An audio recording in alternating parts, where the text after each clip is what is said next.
What's going on, diehard football fans? The Reality here with the next power ranking video. So, at the bottom, we got the Washington Commanders. They're pretty bad. The Houston Texans still haven't won a game. The Broncos, also pretty bad. The Steelers, pretty bad. And the Colts, pretty bad. I mean, it's hard to say much more about these teams. Russ is not playing good. Kenny Pickett is bad. Then they got murdered by the Bills. The Colts, they beat the Broncos on Thursday, so there's that. Washington can't find a win to save their life, other than the lucky one they got in week 1 against the Jags. But now all of a sudden the Jags are bad again too. Did I say the Texans are winless? They got their first win against the Jags. But that doesn't mean they're better than the Jags. I don't know. It's crazy. Because the Jags are obviously a good team, right? Or at least better than the Texans. Texans play all their division rivals hard, which is pretty crazy. So, I don't know. Maybe there should just be a giant bottom tier. Let's see. We'll take the Steelers, put them here. Take the Jags, put them there. Change this to a bottom 4. Make that a top 28.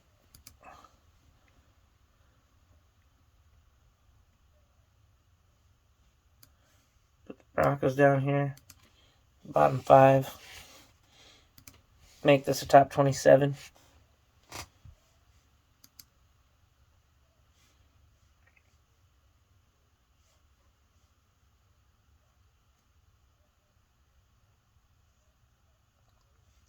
And we're going to continue changing those as we go. Alright, so we got the Bears. They almost beat the Vikings. The Panthers got murdered by the San Francisco 49ers. And now they fired their head coach, which I would think would make them better. But Baker Mayfield's hurt. So I would say that's going to make them worse. Yeah, without Baker Mayfield, we're gonna put them down here for now.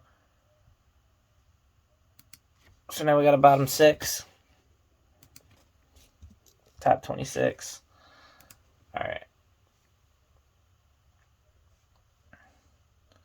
The Lions kind of suck. The Raiders, man, they almost beat the Chiefs. And then collapsed. So, I'm going to move the Raiders up. The Lions can stay here because they lost to the Patriots. They got shut out. And they got Amon St. Brown back. What happened? This is the Lions team that was averaging 30 points a game up until last week. And they put up a goose egg against the Patriots. It's insane. And they now only have 1 win on the season after being a great offense. They're going into the bye week with the Raiders, and when they come back from the bye, they're going to get DeAndre Swift back. The Seahawks lost Rashad Penny. Now their running back is going to be Walker. The Patriots also lost Damian Harris for, I think it's a few weeks, or I don't think it was the whole year. It might have been. I'm not sure. But, so that means Ramondre Stevenson is going to be carrying all the snaps until Ty Montgomery gets back. It's crazy. All these guys dealing with the running back issues. So, right now, I don't know how I feel if I want to swap the Seahawks and the Patriots, I mean, the Seahawks are it's very interchangeable because I don't know, I feel like the Patriots got better once they got Bailey Zappi, and now they got Jacoby Myers back. So we'll swap them. We can do that. Seattle plays everybody tough. They beat the Broncos, which obviously turned out to not mean anything. They lost to the Saints. You know, it's crazy. And I think that looks right. We're going to drop the Rams down because the Rams and their throw to Cooper offense is super poopy.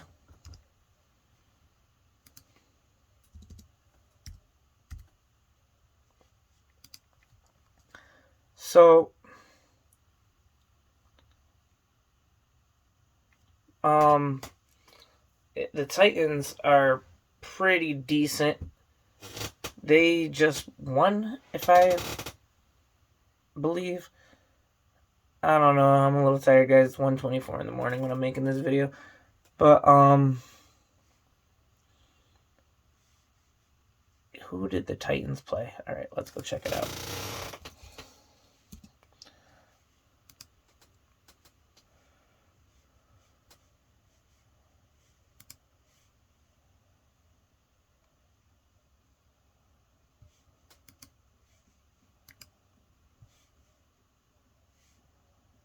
Oh, yeah. Okay, the Titans played the Commanders.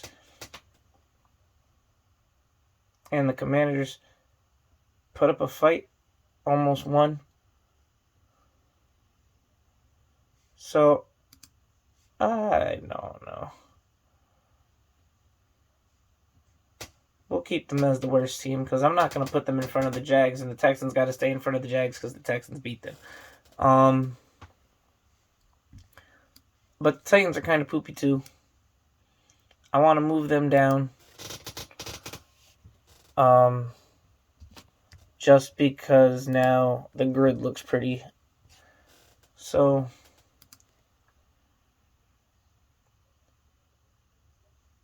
it's nice and neat. The Saints, man, they are pretty decent.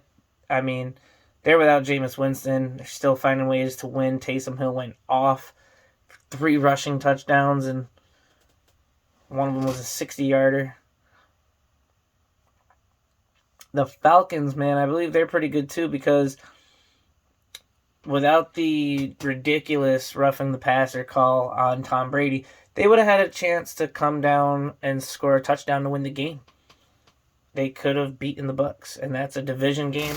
So sad that they got screwed out of something like that. So we're going to keep that the way it is. The Browns, man, they were up 14-0 and lost to the Chargers. Absolutely ridiculous. I still, the run game between Nick Chubb and Kareem Hunt is undeniable. I don't think you can. I mean, Jacoby Brissett threw an interception in the end zone, so I'm not actually going to say anything nice about him. He's probably the reason they lost the game. Can't pretend that Deshaun Watson's on their team yet. That's still quite a few weeks away. The Saints are supposed to be getting Michael Thomas back. They got Alvin Kamara back. They might be getting Jameis Winston back. So I'm going to put the Saints here. The Falcons are without Cordero Patterson. I don't think Algier played that good. I don't know what his stat line was. I'm going to keep the Browns. It's hard to say. We'll move the Saints up one more. Now the Jets, they're supposed to be getting either Teddy Bridgewater or Tua or both of them back. And I want to say that I'm going to keep them ahead of the Jets because literally the Jets only beat them because they had a third-string quarterback. And I'm going to put the Dolphins all the way up here I'm assuming Tua's the quarterback right now.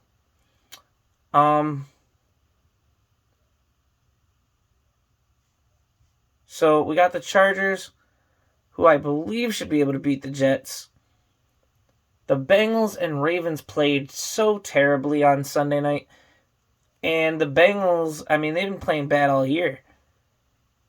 The Bengals are a team that I might want to put under the Chargers just because the Chargers are scoring more points per game than them. So next, we got the Packers. I kind of want to swap the Packers and I actually want to put the Packers underneath the Ravens. I still think the Ravens are the better team if you match them up. I mean, the Ravens should be able to get the job done. The Cardinals, man, they lost to the Eagles. They had a chance to go to overtime, but they were using a backup kicker. He misses the game-tying field goal. It's really rough. They should be getting Matt Prater back next week, and in 2 weeks, they get DeAndre Hopkins back, and they're a legit playoff contender once they get Hopkins back. I mean, they're going to be rolling, so I'm going to put them here for now. If the Dolphins had Tua and played the Cardinals today, it would depend on home field advantage for me. I'm going to continue to move the Dolphins up. I'm talking myself into like really liking the Dolphins because they were the best team in the league when they had Tua. They beat the Bills and everything, so it's just been rough since he went down. Jalen Waddle hasn't been able to produce. It's pretty rough. So the Vikings, I mean, they're another team. I think the Vikings would probably lose to the Dolphins, and I definitely think the Vikings would beat the Cardinals. Once again, I feel like it matters who has home field advantage here. Now, as of the time being, I am not going to move the Dolphins up anymore. Gotta respect the Eagles at 5-0. But the fact that they almost lost to the Cardinals, a lot of this stuff weighs in on what just happened in Week 5. The New York Giants, man, they went to London. They played Green Bay, and everybody that wasn't a New York Giant wanted Green Bay to win. The fans, the refs, the whatever. I think London was louder for Green Bay than Green Bay would have been. The Giants were at a huge disadvantage. The Giants, obviously without Leonard Williams, they did not have Landon Collins play in this game. We were without Azeez Ojulari. Adoree Jackson went down early in the game, and one big, long touchdown drive actually happened without Saquon Barkley on the field. And so, like, the New York Giants showing the ability to actually come out and beat that Packers team with Aaron Rodgers, the back-to-back MVP, just got to put some respect on my Giants. And you got to put respect on Cooper Rush. He doesn't have crazy stats that fly off the board, but he's getting it done, man.